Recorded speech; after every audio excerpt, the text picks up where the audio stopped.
ओम सतनमो आदेश गुरु जी को आदेश बड़े बाबा दादा गुरु चैतन्य सिद्ध सद्गुरु महायोगी मत्स्येंद्रनाथ साहब को आदेश चैतन्य सिद्ध सद्गुरु शंभू जति गुरु गोरक्षनाथ बाबा को आदेश नवनाथ 84 दोघं आदेश अलख निरंजन आदेश। प्रथम मी तुम्हा सर्वांचे स्वागत करतो आजच्या विशेष भागामध्ये। आणि आजच्या या एपिसोडला सुरुवात करण्यापूर्वी मी तुम्हा सर्वांना एक विनंती करू इच्छितो की हा व्हिडिओ थोडासा मोठा होईल, परंतु अवश्यपणे हा व्हिडिओ संपूर्णपणे पाहण्याचा प्रयत्न करावा ही आपल्याला नम्र विनंती। खरे तर आजचा भाग हा कोणत्याही वेगळ्या किंवा वैशिष्ट्यपूर्ण अशा माहितीवरती नसून हा वैयक्तिक माझ्या पूजनासंदर्भातील मी बनवण्याचा प्रयत्न आज केलेला आहे। आजच्या या भागामध्ये काही रहस्य उलगडण्याचा मी प्रयत्न केलेला आहे आणि याच अनुषंगाने मी करत असलेली साधना, पूजा, प्रणाली हे सुद्धा कुठेतरी तुम्हाला थोडक्या स्वरूपामध्ये दाखवण्याचा मी आज प्रयत्न करत आहे। सर्वप्रथम आपण हे समजून घ्या की चॅनलच्या माध्यमातून मी सदैव वेगवेगळ्या स्वरूपाच्या दीक्षा या ऑनलाईन स्वरूपामध्ये तुम्हाला दिलेल्या आहेत। जसे की कुणाला भूतबाधा किंवा प्रेतबाधा किंवा कोणी कुणावरती जर समजा करणी केली असेल, भानामती झाली असेल, जुनी करणी तंत्र कुणावरती असेल तर याचा महाउपाय हा बजरंग बाण या ऑनलाईन स्वरूपामध्ये मी यापूर्वीसुद्धा देऊन झालेला आहे। पैसा, आर्थिक उन्नती किंवा शिक्षणासाठी, अचानक धनलाभासाठी गणेश हृदय नामक मी साधना हे सुद्धा ऑनलाईन स्वरूपामध्ये तुम्हाला दिलेली आहे। ज्यांना नवीन घर घ्यायचं आहे किंवा जुनं घर विकायचं आहे किंवा जमीन जायदाद खास करून स्थावर मालमत्तेच्या रिगार्डिंग यशासाठी तुम्हाला भवन दीक्षा नामक ही सुद्धा दीक्षा मी यापूर्वी दिली। तर गळ्यात धारण करण्यासाठी कवचरूपी दीक्षा, ज्याच्यामध्ये मग नारायण कवच असेल, हनुमान कवच असेल, शाबरी कवच असेल आणि चंडी कवच असेल, या कवचरूपी दीक्षासुद्धा मी तुम्हाला यापूर्वी दिलेल्या आहेत। तर श्रावण मासामध्ये विशेषतः दिली जाणारी जी शिवपंचाक्षरी दीक्षा आहे ती गेल्या वर्षीसुद्धा दिली आणि येणाऱ्या या श्रावण मासमध्ये सुद्धा दिली जाणारच आहे। बरं, हे सांगण्याचं कारण म्हणजे ज्यांनी ज्या दीक्षा प्राप्त केल्या निश्चितपणे या व्यक्तिरेखेंचं कल्याण हे झालेलं आहे। त्यांच्या अडीअडचणी त्यातनं त्यांना मार्ग मिळाले किंवा त्यांचे प्रश्न हे मार्गीसुद्धा लागले आहेत, तर त्यांच्या साधनेमध्ये सुद्धा त्यांना जोड ही भेटलेली आहे। पहा, ज्या अर्थी ज्यांनी ज्या दीक्षा प्राप्त करून ज्या त्या साधना ज्या त्या देवी देवतांच्या केल्या, कोणी 5 तास बसून केली, कोणी 6 तास केली, कोणी 7 तास, 8 तास, 10 तास बसून काही व्यक्तींनी दिलेल्या दीक्षांच्या मार्फत साधना या केलेल्या आहेत। त्या साधना त्यांच्याकडनं झालेल्या आहेत। ॲक्च्युअलमध्ये हे खऱ्या अर्थी तर एक तपच आहे जे त्यांनी म्हणजे तुम्ही केलेलं आहे। अर्थातच याचे फळ ज्याच्या त्याच्या भक्तिभावानुसार, ज्याच्या त्याच्या भक्तीनुसार हे त्या व्यक्तिरेखेला अवश्यपणे मिळालेलं आहे। काहींना एका अनुष्ठानात फरक जाणवला, काहींना 2-3 अनुष्ठानात जाणवला, शेवटी ज्याच्या त्याच्या पात्रतेनुसार भक्तिभावनेच्या ज्याची त्याला फरक हा जाणवत आलेला आहे। म्हणजे अनेक ठिकाणी जाऊन सुद्धा बाबा बुवा यांच्याकडे जाऊन यांच्या दरबारामध्ये जाऊन सुद्धा ज्यांचे प्रश्न मार्गी लागलेले नव्हते, अनेक ठिकाणी जाऊन किंवा अनेक ठिकाणी पैसे घालवून सुद्धा, लाखो रुपये घालून सुद्धा ज्यांचे प्रश्न मार्गी लागलेले नव्हते, ते अगदी या दिल्या जाणाऱ्या देवी देवतांच्या सात्विक साधनेतून अनेकांचे प्रश्न हे निश्चितपणे मार्गी लागलेले आहेत। मग या ऑनलाईन दिल्या जाणाऱ्या दीक्षेमध्ये असे नक्की काय होते की ज्यांनी इतर लोकांना किंवा ज्यांनी दीक्षा घेतली त्या सर्वांना फरक हा पडत गेला? पहा, समजून घ्या, या दिल्या गेलेल्या आत्तापर्यंतच्या प्रत्येक दीक्षेमध्ये होती ती तुमची श्रद्धा, तुमची देवतेप्रती असलेली भक्ती, तुमची असलेली समर्पितता। एक गुरु किंवा आध्यात्मिक गुरु म्हणून जो रस्ता आम्ही तुम्हाला प्रदान करण्याचा प्रयत्न केला, याच्यातनं झालं काय तर याच्यातनं झाले तुमच्या मनामध्ये किंवा तुमच्या अंतरंगामध्ये असलेली भक्ती खऱ्या अर्थी जागृत झाली। देवी देवतांप्रती जवळ जाण्याचा मार्ग तुम्हाला खऱ्या अर्थी मिळायला सुरुवात झाला आणि कोणत्याही मनुष्याच्या खेरीज किंवा कोणत्याही मनुष्याच्याही पेक्षा जास्त ताकदवर हे देवी देवता सदैव आहेत। त्यामुळे जे तुमचे कार्य झाले, ज्या अनुषंगाने तुम्ही साधना केल्या, साधनेच्या बळावरती जे तुमचे कार्य झाले, खऱ्या अर्थी ती तुमची भक्ती होती। भलेही निमित्त आम्ही झालो की तुम्हाला दीक्षा असेल किंवा दैवी रस्ता असेल, सात्विक साधनेच्या मार्गातून दिलेला रस्ता असेल, सांगितलेलं सुजाव असेल, तुम्ही पाळला, हे तुम्ही समजून घेतलं, परंतु खऱ्या अर्थी जे तप केलं ते कोणी नाही, ते तुम्ही स्वतः केलेलं आहे। आणि ह्या तपाचीच ही परिश्रमता किंवा या तपाचीच खऱ्या अर्थी फलश्रुती आहे, ज्याच्या त्याच्या कॅपॅसिटीनुसार, ज्याच्या त्याच्या भक्तीनुसार हे फळ त्याला प्राप्त झाली। म्हणजे थोडक्यामध्ये तुमची कामं बनायला सुरुवात झाली। इथे कोणत्याही पद्धतीची अंधश्रद्धा किंवा कोणत्याही पद्धतीची लबाडी ही कधीही नव्हती। इथे होती तर खऱ्या अर्थी सात्विक देवी देवतेंची श्रद्धायुक्त भक्ती जी तुम्ही स्वतः केलेली आहे, जी तुम्हाला मी स्वतःसुद्धा प्रदान केलेली आहे। प्रत्येक दीक्षेमध्ये काही गुप्त साधना, गुप्त नियम, गुप्त उपाय हे दिले गेले। प्रत्येक दीक्षेमागे असलेली गुप्त रहस्य, गुप्त ज्ञान किंवा गुप्त उपाय, गुप्त तोडगे हे तुम्हाला खऱ्या अर्थी कळत गेले आणि याचे अनुभव हे तुम्ही स्वतः आजमावले किंवा ते अनुभव ज्याच्या त्याच्या साधकाला ज्या त्या देवी देवतेच्या आशीर्वादाने ते प्राप्त सुद्धा झाले। बरं, साधनेमध्ये साधना असो, साधनेची कोणतीही वस्तू असो, साधनेचा कोणताही गुप्त असलेले काही रहस्य असो किंवा साधकसुद्धा असो, साधना करणारा हा सदैव यांनी स्वतःला आणि आपल्या साधनेलाही सदैव गुप्त ठेवा, मी सर्व तुम्हाला म्हणत आलेलो आहे. याच्यामुळे साधना तुमच्या लवकर सफल होतात. त्या अनुषंगाने तुम्ही या साधना शिकलात, ते गुप्त विधी, त्यातले दुर्मिळ विधिविधान हे तुम्ही समजवून घेतले. बाजारात किंवा मार्केटमध्ये या साधनेचे पुस्तकं भेटतात, परंतु साधना करण्याचे जे विधिविधान नियम असतात, जे खऱ्या अर्थी गुरुमुखी असायला हवेत, जे गुप्त विधान असतात, ते कधीही बाजारामध्ये भेटत नाहीत. मी यापूर्वीही म्हटलं, आजही म्हणत आहे, बाजारामध्ये हे तुम्हाला मिळत असलेले पुस्तके किंवा ग्रंथ हे निश्चितपणे एक माहितीच्या प्रसाराप्रमाणे किंवा माहितीच्या रूपाने आपण त्याच्याकडे पाहू शकतो, परंतु ज्ञान आणि माहिती याच्यामध्ये खूप मोठा फरक आहे.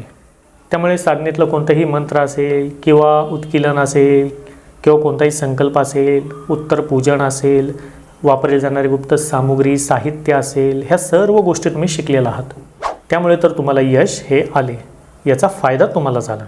त्यामुळे ज्या साधना तुम्ही प्राप्त केल्या, ज्या साधना प्राप्त करून तुम्ही ते अनुष्ठान केले, तुम्ही यकीन माना, ज्या अर्थी एका दुसऱ्या नवे संपूर्ण साधना करणाऱ्या प्रत्येक व्यक्तिरेखेला हे अनुभव प्राप्त का झाले, का तर त्या साधना स्वतः आम्ही अनुभवलेल्या आहेत. त्या अनुभवसिद्ध साधना होत्या.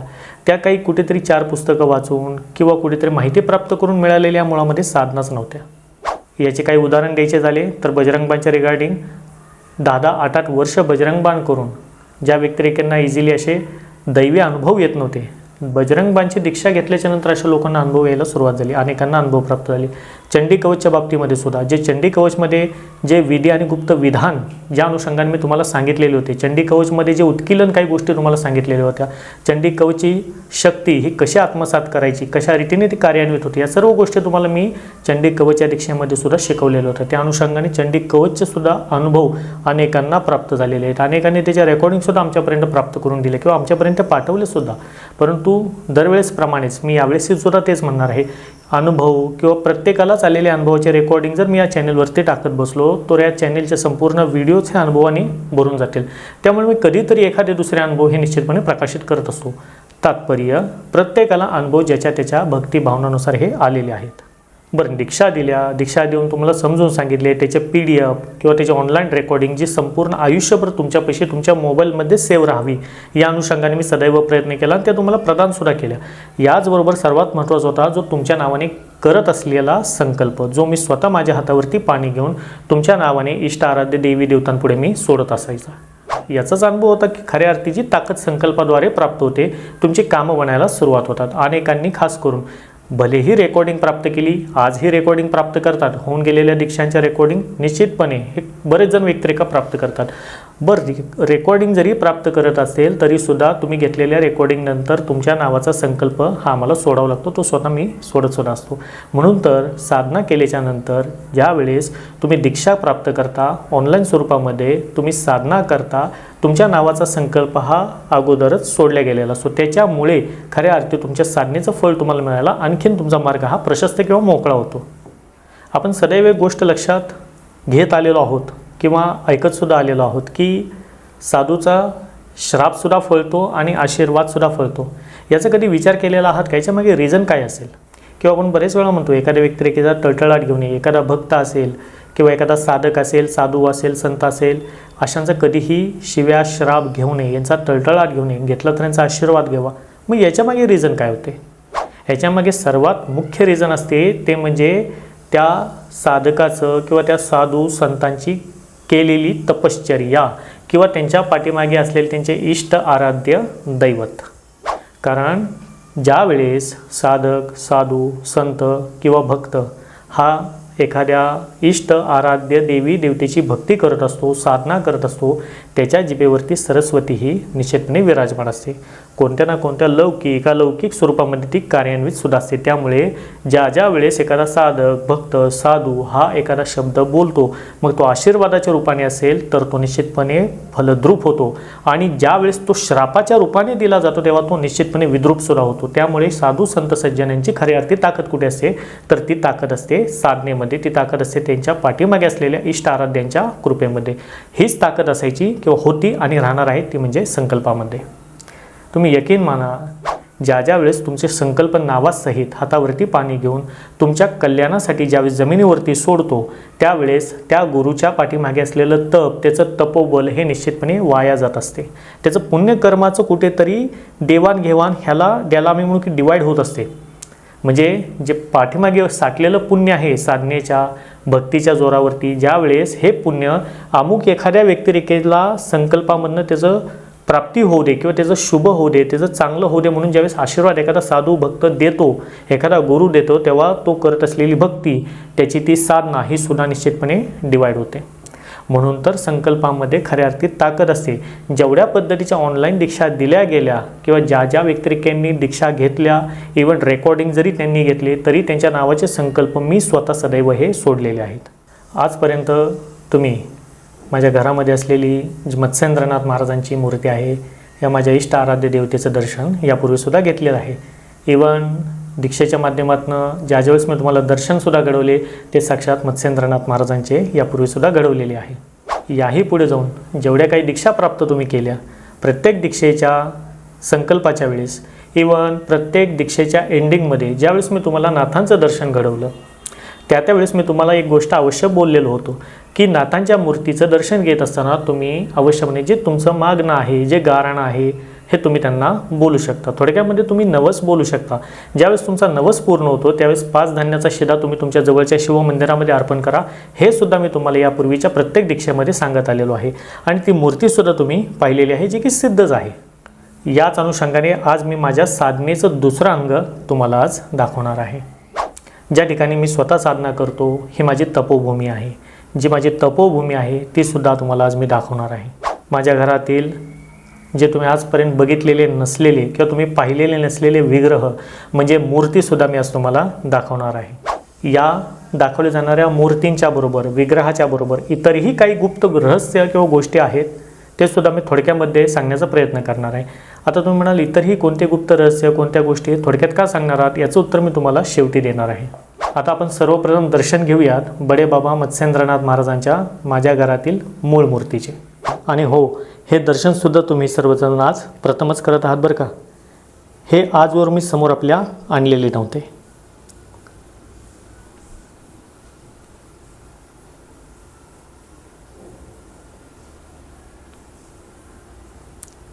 ही घरातील दादागुरूंची म्हणजेच बडे बाबा मत्स्येंद्रनाथ महाराजांची मूर्ती. यापूर्वी ज्या मूर्तीचं तुम्ही दर्शन केलेलं आहे, ती मूर्ती म्हणजे या मूर्तीचं तुम्ही दर्शन यापूर्वी केलेलं आहे. याच मूर्तीवरती संकल्प किंवा ज्या अर्थी तुम्हाला दीक्षेच्या स्वरूपामध्ये, दीक्षेच्या कालखंडामध्ये जे मी दर्शन तुम्हाला घडवलेले होते, ती ही सिद्ध मूर्ती.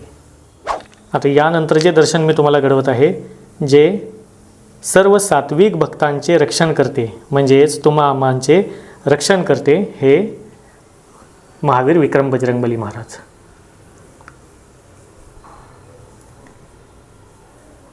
ही हनुमंतरायाची माझ्या घरामध्ये असलेली मूळ मूर्ती.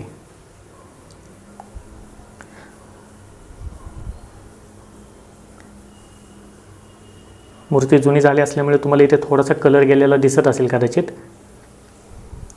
परंतु ती हनुमंतरायाची मूळ मूर्ती आहे. ज्या मूर्तीच्या समोर बजरंग बाण असेल, सर्व सात्विक दैवी साधना असेल, हे हनुमंतरायाला रक्षक करूनच केले जातात, ती ही हनुमंतरायाची मूर्ती. आता आम्ही त्या मूर्तीचे, त्या देवीच्या मूर्तीचे म्हणजेच त्या आईसाहेबांच्या विग्रहाचे दर्शन घडवत आहोत, जे किंवा जी महादेवी दशमहाविद्यातील एक अशी परंबा देवी आहे. जे दर्शन तुम्ही आता करत आहात, ही माझ्या घरामध्ये असलेली जगज्जननी माँ पितांबरा बगलामुखी देवी.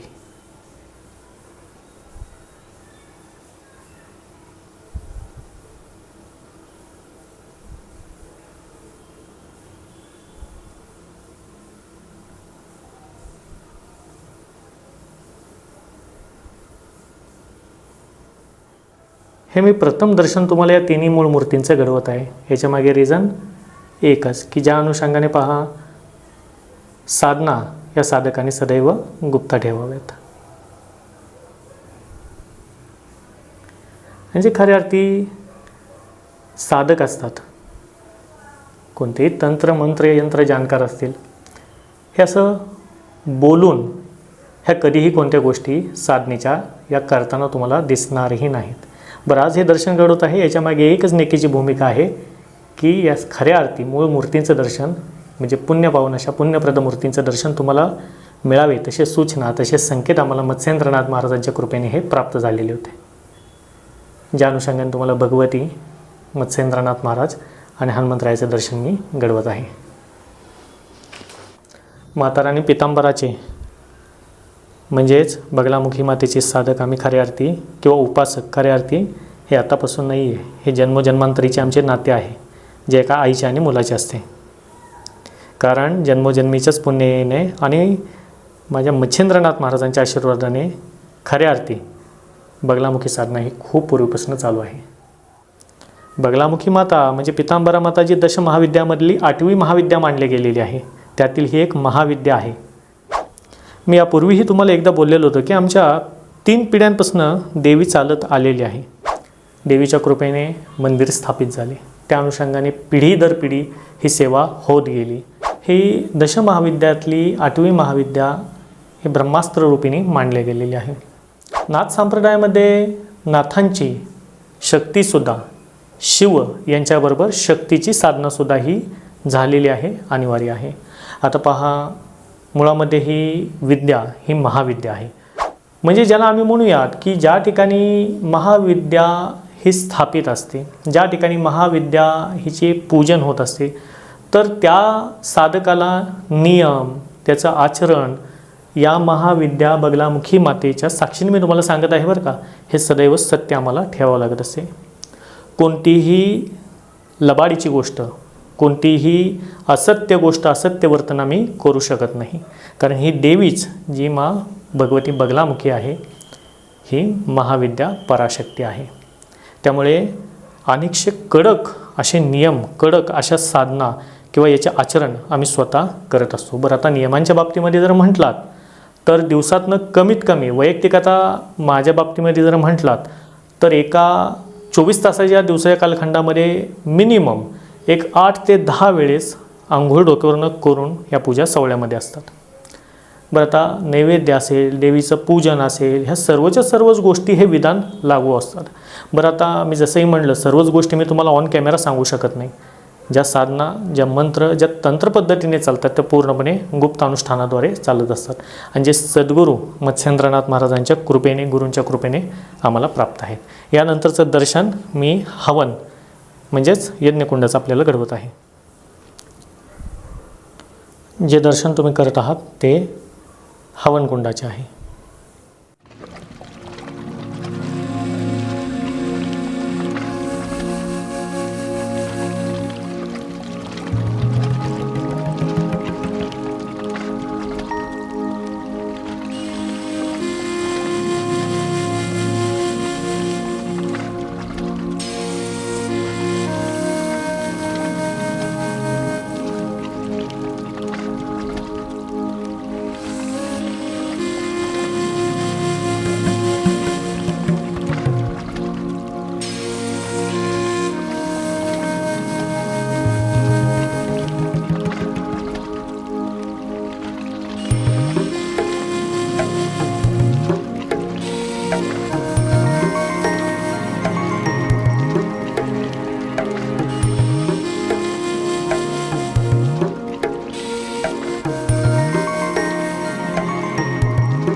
त्यामुळे नियम असेल, पवित्रता असेल, स्वतःचं वर्तन असेल, हे सदैव आम्हाला सत्य हे ठेवावे लागते.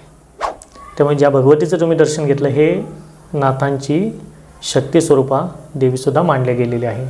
नाथांचे जे शाबरी मंत्र येतात किंवा शाबर मंत्राद्वारे जे पूजन केलं जातं त्याच्यामध्ये माता पितांबरा म्हणजे बगलामुखी मातेचे शाबर मंत्राद्वारे पूजन हे सुद्धा केले जाते. देन आफ्टर मग साधना किती तास चालते तुम्हाला ऐकून आश्चर्य वाटेल, अनेकांना नवल वाटेल. दिवसातले मिनिमम 10 तास ते 11 तास या माझ्या वैयक्तिक साधना असतात. अनेक व्यक्तिरेखा विचारतात, इवन सबस्क्रायबरसुद्धा विचारतात की तुमचे व्हिडिओ हे रेग्युलर काय येत नाहीत किंवा दररोज एखादा व्हिडिओ किंवा शॉर्ट हे काय येत नाहीत. पहा, मी तुम्हाला सांगू इच्छितो की मी प्रत्येक वेळी अनेक व्हिडिओमध्ये सुद्धा म्हटलेलं आहे की व्यस्तता असले कारणास्तव मी व्हिडिओ करू शकत नाही.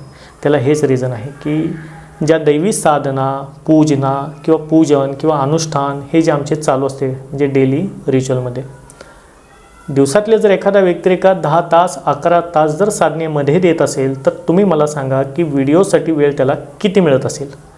याहीच्या नंतर किंवा याहून वेगळं सांगायचं एक प्रकार, बरं यानंतरसुद्धा तीर्थाटन देवस्थान ज्या त्या ऋतुमानामध्ये ज्या त्या मुख्य मुहूर्तामध्ये हे आम्ही सदैव करत आहोत, हे सुद्धा तुम्ही पाहिलेलं असेल. आता गेल्या वर्षभराच्या परिस्थितीचा जर विचार केला तर बगलामुखी टेम्पल असेल, माता कामाख्या टेम्पल असेल, माता मीनाक्षी टेम्पल असेल, माता महाकाली पश्चिम बंगालचं टेम्पल असेल, म्हणजे जेवढे शक्तिपीठ आहेत त्या शक्तिपीठांची ते जाऊन दर्शन घेण्याचा आमचा मेन प्रयत्न सदैव राहिलेला आहे. जे 51 किंवा काही ठिकाणी 52 जे असे शक्तिपीठ आहेत त्या शक्तिपीठांमध्ये तिथे स्वतः आम्ही सुद्धा साधना या करत असतो. असो, पाठ शेवटी आहे, साधना या गुप्त असाव्या, त्या प्रकट केल्या जात नाहीत. त्यामुळे सर्वच्या सर्व साधना त्याचे विधी विधान मी चॅनलवरती दाखवलेले नाही आहेत.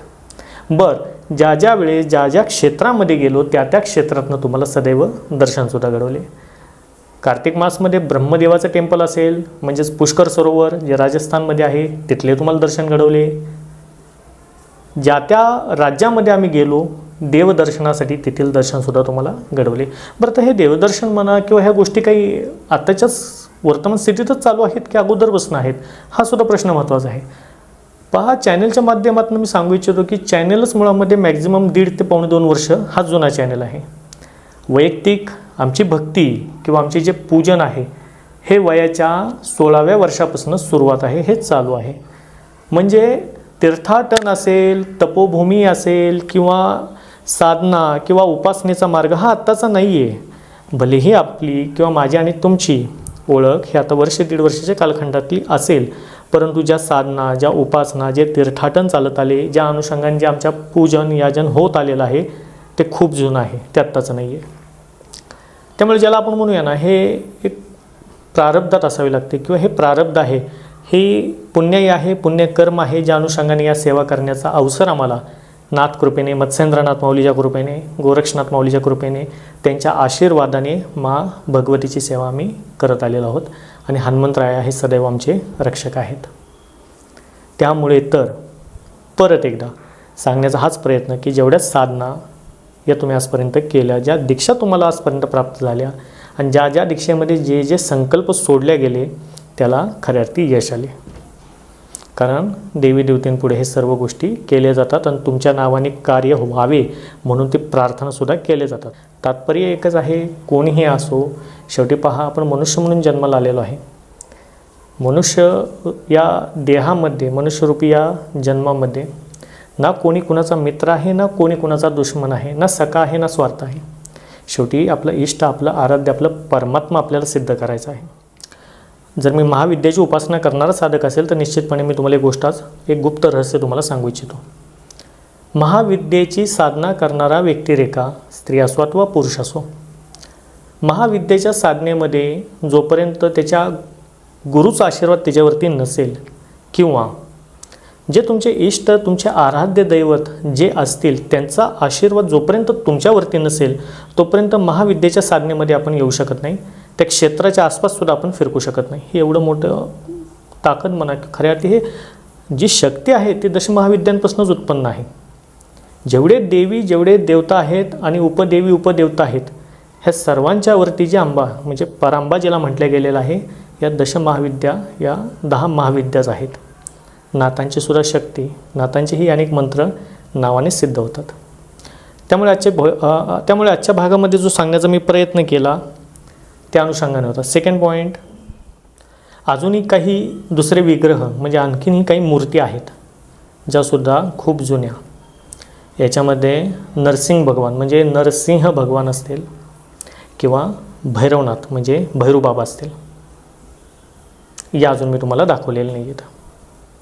कालांतरानंतर किंवा नाथ कृपेने जेव्हा संकेत प्राप्त होतील त्यांचंही दर्शन आम्ही तुम्हाला घडवू. परंतु सांगण्याचं एकच तात्पर्य की भक्ती, सेवा आणि आपण अध्यात्म साध्य करताना एक साधक म्हणून, एक देवा किंवा देवीचा भक्त म्हणून ज्या वेळेस आपण आपलं आचरण हे पवित्र ठेवतो, साधू असेल, संत असेल, भक्त असेल, यांच्याविषयी दुजाभाव, वाईट किंवा ज्याला आपण म्हणू की कुसंग ठेवत नाही, मत्सर ठेवत नाही, निश्चितपणे आपली साधना ही प्रबळ रूपाने प्रकट होते. आणि नाथसाहेब पाहत असतात बरं का. मच्छिंद्रनाथ माऊली, गोरक्षनाथ माऊली किंवा ज्या नाथांची, इवन कानिफनाथ माऊली, ज्या नाथांची तुम्ही भक्ती करत असाल ना, नाथसाहेब पाहत असतात की तुमची भक्ती, तुम्ही करत असलेले सर्व वर्तन हे कशा रीतीने चालू आहे. त्यामुळे आपलं सुकृत आणि प्रारब्ध आणि आपलं पुण्य हे संचित करण्याचा प्रयत्न करा. ज्या साधना, ज्या उपासना कराल त्या खऱ्या मार्गातनं, सत्यवर्तनाने आणि सात्विक मार्गाने करण्याचा आवश्यकपणे प्रयत्न करा. निश्चितपणे देवी आणि देवतेंचाच आशीर्वाद असतो जो तुम्हाला तुमच्या परिस्थितीतनं बाहेर काढण्याची क्षमता तुमच्यामध्ये प्रदान करतो. हा देवी देवतेंचा आशीर्वाद असतो. भलेही गुरु म्हणून एखादा व्यक्ती हा तुम्हाला मार्ग दाखवेल की कुठून तुला जायचं आहे, कशा रीतीने पुढे मार्गक्रमण करायचं आहे, परंतु जसं म्हणूयात की जीवनाचा संघर्ष हा स्वतःला करावा लागतो, तसाच आध्यात्मिक प्रगती साध्य करताना सुद्धा स्वतःचा संघर्ष हा स्वतःला करावा लागतो. तेव्हाच खऱ्या अर्थी आध्यात्मिक उन्नती ही साध्य होते. अनेकांचे व्हॉट्सअप होते की मूर्तींचे एकदा दर्शन घडवा किंवा नाथांच्या मूर्तीचे एकदा दर्शन घडवा. त्या अनुषंगाने खऱ्या अर्थी आजचा व्हिडिओ केला, ज्या व्हिडिओच्या माध्यमातून जे नाथ कृपेने प्राप्त झालेले संकेत, जे देवी देवतांचे विग्रह यांचं दर्शन जे आजपर्यंत मी चॅनलच्या माध्यमातून कधीही घडवलेलं नव्हतं, हे मी तुम्हाला आज घडवून दिलेलं आहे. ज्या अनुषंगाने आज खऱ्या अर्थी एक पुण्य दिवस होता किंवा पुण्यप्रद असा पावन दिवस आजचा होता, जी नाथ कृपेने, मत्स्येंद्रनाथांच्या कृपेने जे ऊर्जा, जी चेतना आम्हाला प्राप्त झाली ती सर्व तुम्हाला सुद्धा प्राप्त हो, या अनुषंगाने मी तुम्हाला दर्शन घडवण्याचा प्रयत्न केला. आशा आहे आजच्या व्हिडिओमध्ये इतर भागांहून किंवा ज्याला आपण म्हणू की इतर भागांमध्येचं ज्ञान मार्गदर्शन करण्याचा मी नेहमीच प्रयत्न केला. सर्व वेगवेगळ्या विषयांवरती तुम्हाला ज्ञान देण्याचा प्रयत्न केला. हा आजचा भाग थोडासा वेगळा होता, त्यामुळे मी तुम्हाला प्रथमच विनंती केलेली होती की थोडासा व्हिडिओ मोठा होईल परंतु तुम्ही पाहण्याचा आवश्यकपणे प्रयत्न करा. त्याच अनुषंगाने आगामी पंचाक्षरी दीक्षा म्हणजे या श्रावण मासमध्ये आता दिली जाणार आहे. या श्रावण मासमध्ये दिल्या जाणाऱ्या पंचाक्षरी दीक्षेसाठी तुम्हाला रजिस्ट्रेशन करण्यासाठी अजून ही फोन लाईन ही ओपन आहे. तुम्ही याच्यामध्ये तुमचं रजिस्ट्रेशन करू शकता आणि यामध्ये कोणकोणत्या वस्तू प्राप्त होणार आहेत जे तुमच्या ॲड्रेसवरती पाठवले जातील. ऑलरेडी त्या पाठवून दिलेल्या आहेत, परंतु अजूनही कुणाची इच्छा असेल की शिवपंचाक्षरी दीक्षा घ्यायची आहे त्यांनी या नंबरवरती इन्क्वायरी करू शकता. कोणकोणत्या वस्तू यामध्ये प्राप्त होणार त्यावरती एक वेगळा एपिसोड मी बनवलेला आहे, तो सुद्धा मी डिस्क्रिप्शनमध्ये त्याचे लिंक अटॅच करेल, तो सुद्धा अवश्य तुम्ही पाहून घ्या. आशा आहे आजच्या व्हिडिओमध्ये दिलेली माहिती निश्चितपणे तुम्हाला आवडलेली असेल. आवडली असेल तर कमेंटमध्ये निश्चितपणे तुमचा अभिप्राय मला कळवा. चॅनलवरती नवीन असाल तर चॅनलला सबस्क्राईब करायला विसरू नका. भेटूया नवीन माहितीचा नवीन व्हिडिओमध्ये. तोपर्यंत सर्वांना सतनम आदेश, गुरुजी को आदेश, अलख निरंजन आदेश, हर हर महादेव.